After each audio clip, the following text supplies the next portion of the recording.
Қайырлы күн, әріптестер.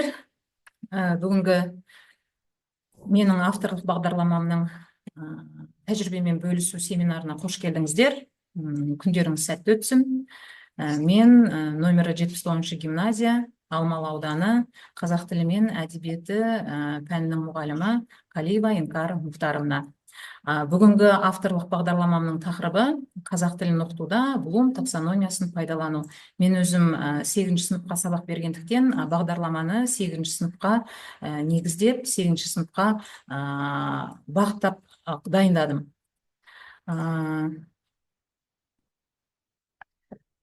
Бағдарламамды мына қанатты сөздермен бастайыншы деп отырмын. Жаңа әдіс, жаңа тыныс, әдістің жаңалығы, методиканың жаңашылдығы. Қазақ тілі ұлттық рухани тірегі, мәдени коды және ұрпақтар сабақтастығының негізі. Мемлекеттік тілдің мәртебесін көтеру, өзге тілді ортада оның маңызын арттыру қазіргі білім беру жүйесінің басты бағыттарының бірі. Осыған орай өзге мектептерде қазақ тілін оқытуда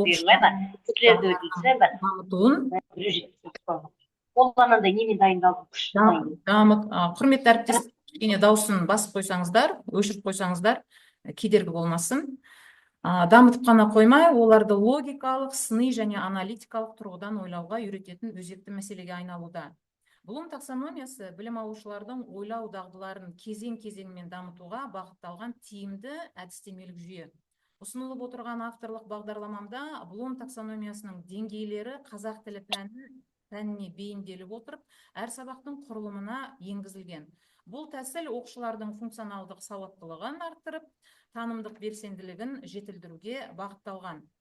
Сіздердің назарларыңызға ұсынылып отырған қазақ тілін оқытуда Блум таксономиясын пайдалану атты авторлық бағдарламам заманауи білім беру талабына сай жасалған инновациялық жоба. Бұл бағдарлама оқушылардың қазақ тілін меңгерудегі танымдық белсенділігін арттырып, олардың логикалық, сыни және шығармашылық ойлау қабілеттерін дамытуда мақсат етеді. Блум таксономиясы негізінде құрылған бұл әдістеме білім беру мазмұнын терең меңгеруге, оқушылардың тілдік дағдыларын кезең-кезеңмен дамытуға бағытталған тиімді құрал. Бағдарлама оқушылардың тек білімді игеріп қана қоймай, оны өмірде қолдану, талдау, бағалау және жаңа білім жасауға дағдыларын еді. Бағдарламаның басты ерекшелігі қазақ тілін оқытуда когнитивті әрекет пен шығармашылық ойлауды ұштастыра отырып, білім беруді интерактивті және нәтижелі етуге мүмкіндік береді. Бұл функционалдық сауаттылық пен тілдік құзыреттілікті арттыруға негізделген тың қадам. Ұстаздар қауымына жаңа әдіс, жаңа тыныс алып келіп, білім сапасын арттыруға септігін тигізеді деген сенімдемін. Блум таксономиясына сәл кішкене тоқталып кетсем, Блум таксономиясы білім беру мақсаттарын жүйелеуге арналған модель 1956 жылы Бенджамин Блум әзірлеген. Блум таксономиясы қазақ тілі сабағында терең, мәнді әрі тиімді ететін әдістеме. Әдістемеге сай тапсырма оқушылардың ойлау қабілеттерін жан-жақты дамытады. Бірінші алатын болсақ, 3 негізгі аймақты қамтиды: когнитивті, яғни танымдық, аффективтік, эмоционалдық, психомотор, қозғалыстық.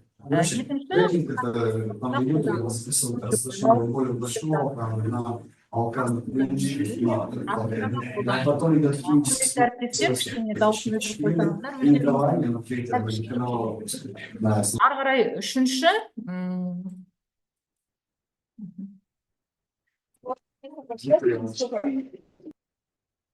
үшінші деңгейлерге мысалдар, яғни білу деңгейінде сөздер мен ережелерді жаттайды, үйренеді, түсіну деңгейінде мағынасын түсінеді, қолдану деңгейінде тілді өмірде пайдаланады, талдау деңгейінде салыстырады, талдайды, жасау деңгейінде мәтін құра алады, бағалау деңгейінде, яғни өз дағдысын талдайды, бағалай біледі. Блум таксономиясы бойынша қазақ тілін оқытудың артықшылықтары қандай? Бірінші, материалды терең меңгеру, ережелерді түсініп, қолданып, қабілеті артады.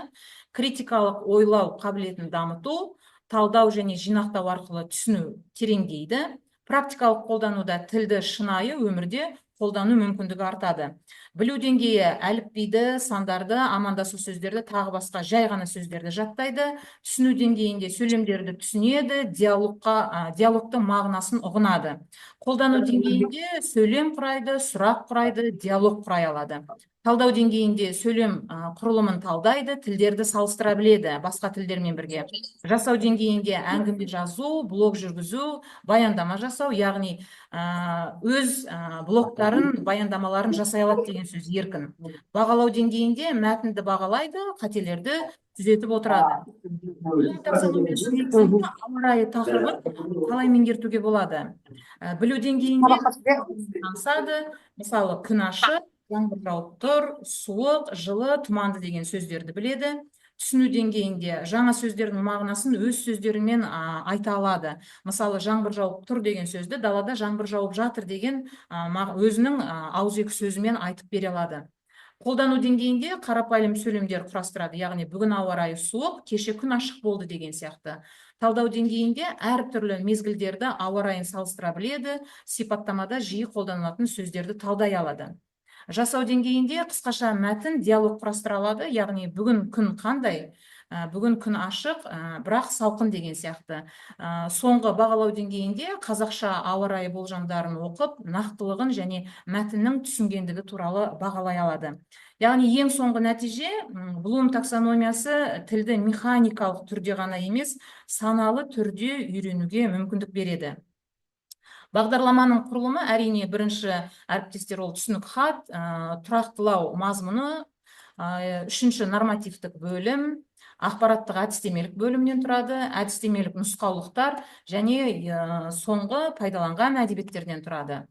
Бағдарламамның жалпы мақсаты қазақ тілін оқытуда Блум таксономиясының әдіс тәсілдерін қолдану арқылы оқушылардың тілдік дағдыларын дамытып, логикалық, аналитикалық ойлау қабілеттерін жетілдіреді, сабақ барысында танымдық белсенділікті арттыру және шығармашылық қабілеттерін шыңдай отырады. Өзектілігі қандай бағдарламамның? Қазіргі білім беру жүйесінде оқушылардың тек білімді меңгеріп қана қоймай, оны қолдана алуы, талдау, синтездеу, баға беру қабілеттерін жетілдіріп отыру. Блум таксономиясы осы мақсаттарға жету үшін тиімді құрал ретінде ұсынылып отыр. Бағдарлама оқушылардың функционалдық сауаттылығын арттыруға, пән бойынша жоғарғы нәтижеге қол жетуге бағытталған. Міндеттер: бірінші, оқушылардың қазақ тіліндегі мәтіндермен жұмыс істеу дағдыларын дамытады. Екінші, оқушылардың ойлау қабілеттерін Блум таксономиясының деңгейлеріне тұрады. Үшінші, шығармашылық тапсырмалар арқылы оқушылардың танымдық белсенділігін арттырады екен. Тілдік бағдарлама, тілдік материалдарды қолдану арқылы коммуникативтік құзыреттіліктерді дамытады. Бесінші деңгей, яғни сыни ойлау, жасау дағдыларын қалыптастырады. Бағдарламаның жаңашылдығы неде? Блум таксономиясының деңгейлерін қазақ тілін оқытуда бейімдеу алғаш рет жүйелі түрде енгізіліп отыр.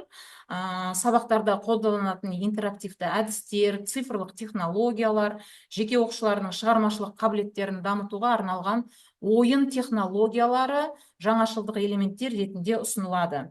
Нәтиже қандай болады? Яғни бірінші, оқушылар қазақ тілінде еркін сөйлей алады, өз ойларын жеткізе алады. Екінші, мәтіндермен жұмыс істеу барысында түсіну, қолдану, талдау, синтездеу және бағалау деңгейлеріне, жетістіктеріне жетеді. Үшінші, тілдік дағдыларды шығармашылық тұрғыда қолданыла алады. Төртінші, қалыптасқан критериалды бағалау жүйесі бойынша жоғары нәтижелер көрсетуге болады. Және соңғы, қазақ тілі мен әдебиетіне деген қызығушылығын арттыруға болады осы бағдарламаның негізінде. Тұрақтылық мазмұндық құрылымы, яғни бұл бағдарлама қазақ тілін кезең-кезеңімен үйретуге бағытталған. Оқу мазмұны Блум таксономиясы негізінде құрылған, білім алушының ойлау дағдыларын дамытады. Әліпбиден бастап грамматика, сөз байлығы, әдебиет және жазба жұмыстарымен толық қамтылған. Әр сабақта теория мен тәжірибе ұштастырылып отырылады, тапсырмалар соған бағытталып дайындалған. Сонымен қатар халық мұрасы мен ұлттық құндылықтар да назарда ұсталған. Бағдарлама соңында білім деңгейін бағалау мен қорытындылау қарастырылған. Ақпараттық әдістемелік бөлімде ұсынылған нәрсе бағдарлама Блум таксономиясы негізінде оқушылардың тілдік дағдыларын, когнитивтік деңгейлерін дамытуға бағытталған. Яғни ол білу, түсіну, қолдану, талдау, жинақтау, бағалау. Әр сабақ осы деңгейге сәйкес кезең-кезеңмен жоспарланып, оқушылардың танымдық белсенділігі мен шығармашылығы арттыру көзделіп отырған. Яғни сабақтың жоспары, құрметті әріптестер, ол барлығы 34 сағат, аптасына 1 сағат, 20-дан астам тақырыпты мен қамтыдым. Осы 20-дан астам тақырыптың әр қайсында Блум таксономиясының 6 деңгейі қамтылған, құрметті әріптестер. Одан кейінгі жаңа технологиялар мен инновациялық тәсілдер, олар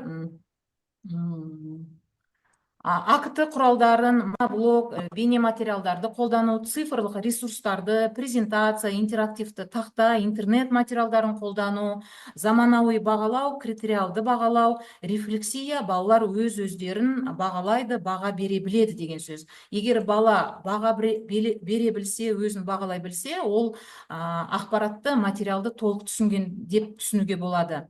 Жалпы одан кейінгі әдістемелік құндылығы, бағдарлама қазақ тілі сабағы тек теория емес, өмірлік қолданыс, тілдік коммуникативтік құзыреттілік, шығармашылық ойлау бағыттарда оқытылады. Әр сабақта оқушы белсенді, пікірін білдіреді, еркін сөйлейді, еркін жауап береді, яғни сын тұрғысынан ойлау қабілеті дамиды. Нормативтік бөлімдер берілген оқу жоспарында аптасына 1 сағаттан тұрады, жалпы 34 сағатқа арналған. Бұл курстың құрылымы толық бөлімдерді қамтиды. Жоспар ірі 20 тақырыпты қамтып отыр, құрметті әріптестер.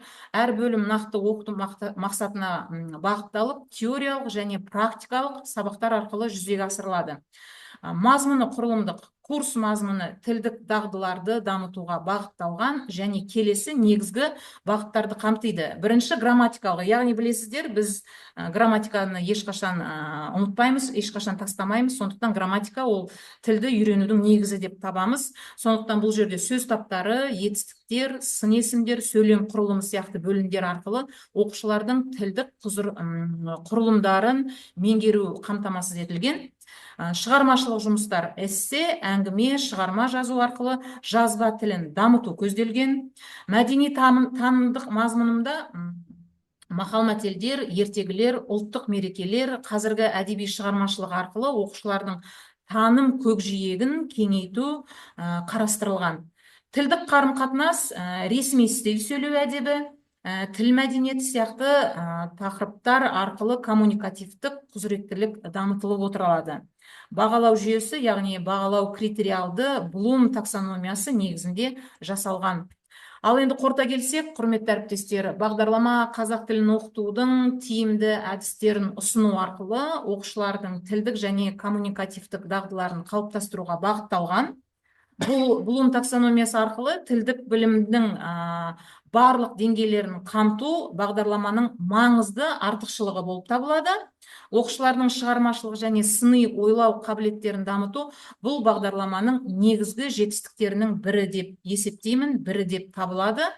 Құрметті әріптестер, жалпы менің ұсынылған авторлық бағдарламам сіздердің сабақтарыңызда оқушылардың осы ұсынылған дағдыларының барлығын дамытуға бағытталған, негізделген.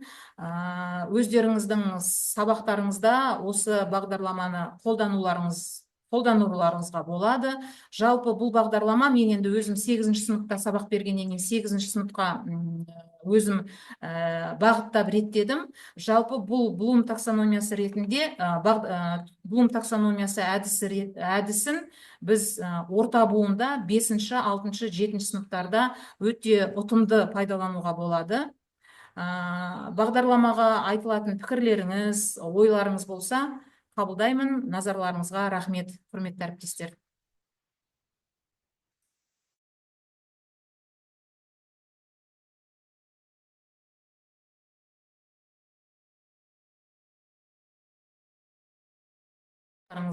Қоюларыңызға болады. Бағдарлама егер ұнап жатса, бір істеріңізге жарап жатса, бөлісуге дайынмын, құрметті әріптестер. Бұл жерде 34 сабақтың барлығына осы Блум таксономиясының 6 деңгейін бәрін енгізіп, сабақ жоспары дайын. Менде 8-ші сыныпқа. Егер келесі жылы 8-ші сыныпта сабақ беретін әріптестерім болса, осы бағдарламамен бөлісуге дайынмын. Дайын сабақ жоспарымен бөлісуге де дайынмын. Назарларыңызға рахмет, құрметті әріптестер. Келесі сөзді